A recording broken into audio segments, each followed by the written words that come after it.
तो hello friends, welcome back to the real talk. और भाई आज आपका भाई फिर दोबारा आ गया एक और नए टॉपिक के साथ।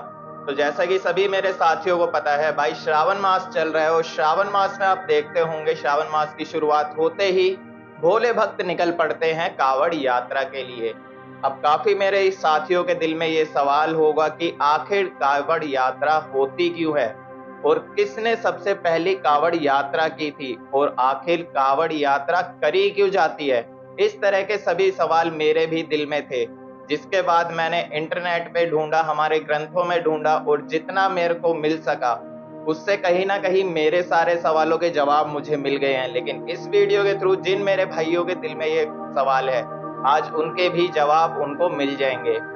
तो जैसा कि मैंने अपने भाई इंटरनेट पे ढूंढा, ग्रंथों में ढूंढा, उससे मेरे को ये मिला कि जो सबसे पहली कावड़ यात्रा की गई थी, सबसे पहली कावड़ यात्रा की थी रावण ने। रावण जब हमारे ग्रंथों का अध्ययन कर रहे थे, उसी वक्त उन्होंने ग्रंथों में पाया कि जब पर्वत मंथन हुआ उससे निकला था हलाहल विष। जैसा कि आपने भी हमारे ग्रंथों में पढ़ा होगा, जब पर्वत मंथन हो रहा था अमृत के लिए, उसी वक्त वहां से एक कलश पहले निकला था भाई विष का, उसके बाद दूसरा कलश निकला था अमृत का। अब विष का कलश जैसे ही निकला भाई, चारों तरफ हाहाकार मच गया।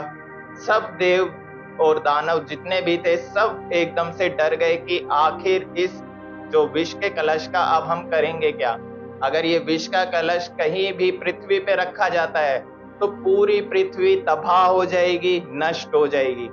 उसी वक्त जब सब डरे हुए थे, हमारे भोलेनाथ जी आए वहां पे और उन्होंने बोला इस विष को मैं ग्रहण करूंगा, क्योंकि सिर्फ हमारे भोले जी के अंदर ही इतनी शक्ति है जो उस विष को ग्रहण कर सकते थे, पचा सकते थे। उसी वक्त हमारे भोले शंकर जी ने उस विष को ग्रहण करा। लेकिन वहां पे सवाल ये आ गया था कि अगर श्री भोले शंकर जी इस विष को अंदर गटक जाते हैं, निगल जाते हैं, तो उनके हृदय में श्री विष्णु जी जो बैठे हैं उनको नुकसान होगा। इसी वजह से भोले शंकर जी ने वो विष सारा जो है अपने गले में ही रोक लिया। जैसा कि आप भोले शंकर जी की तस्वीरों में देखते होंगे और कई जगह देखते होंगे, भोले शंकर जी का जो गला है वो हमेशा नीला दिखाया जाता है। नीला दिखाने का यही कारण है क्योंकि उन्होंने सारा विष जो है अपने गले में रोक लिया था।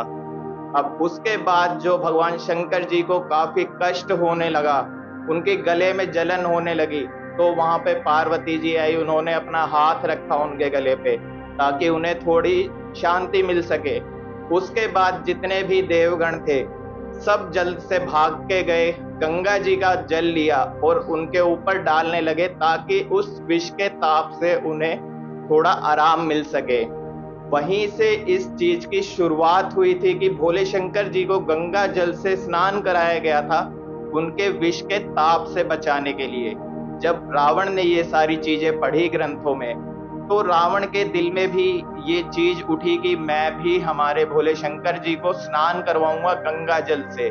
और उसी वक्त रावण निकल पड़े गंगा की ओर और वहां से गंगा जल भर के एक पात्र में और चल दिए, जहां पे जो हमारे रावण है उन्होंने पूरा अपना शिवलिंग वहां पे बनाया हुआ था। वहां से गंगा जल लाके उन्होंने उस शिवलिंग पे डाला और हमारे श्री भोले शंकर जी को स्नान करवाया। वहीं से इस कावड़ की शुरुआत हुई और सबसे पहली कावड़ इसके अकॉर्डिंग अगर देखी जाए तो रावण ने उठाई थी। और रावण ने जब ये कावड़ उठाई तो धीरे धीरे इसकी परंपरा आगे बढ़ती गई। जैसा कि आप आज भी देख रहे हैं कि लाखों की तादाद में भोले भक्त जा रहे हैं, कावड़ उठा के ला रहे हैं और जहां पे वो रहते हैं उस जगह पे जाके शिवलिंग को स्नान करवाते हैं उस जल से। ये सारी चीजें देख के मेरे को बहुत ही अच्छा लगा। लेकिन आज की डेट में मैं देख रहा हूँ वही कुछ कावड़िए जो हैं वहां पे भाई उधम मचा रहे हैं, रास्ते में गलत नशे कर रहे हैं और तोड़ फोड़ कर रहे हैं। यार ये चीज कहीं ना कहीं मेरे को बहुत बुरी लगी, क्योंकि आप जब कावड़ उठाते हैं तो लोग आपको जो है श्री भोले जी का अवतार मानते हैं, आपको भोले के नाम से पुरस्कृत करते हैं।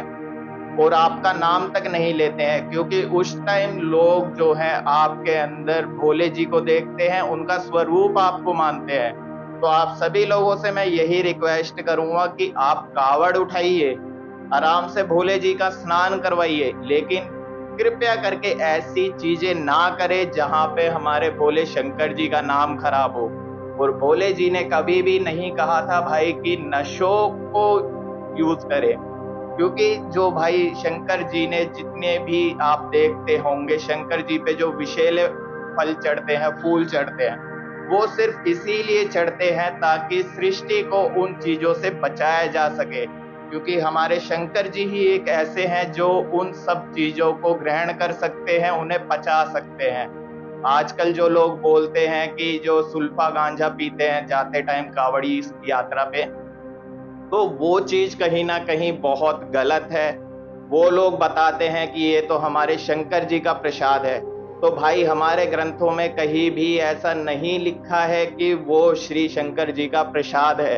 वो चीजें वो हैं जिनको सृष्टि पे जिनका नुकसान है, वो सारी चीजें हम भोले जी को समर्पित करते हैं।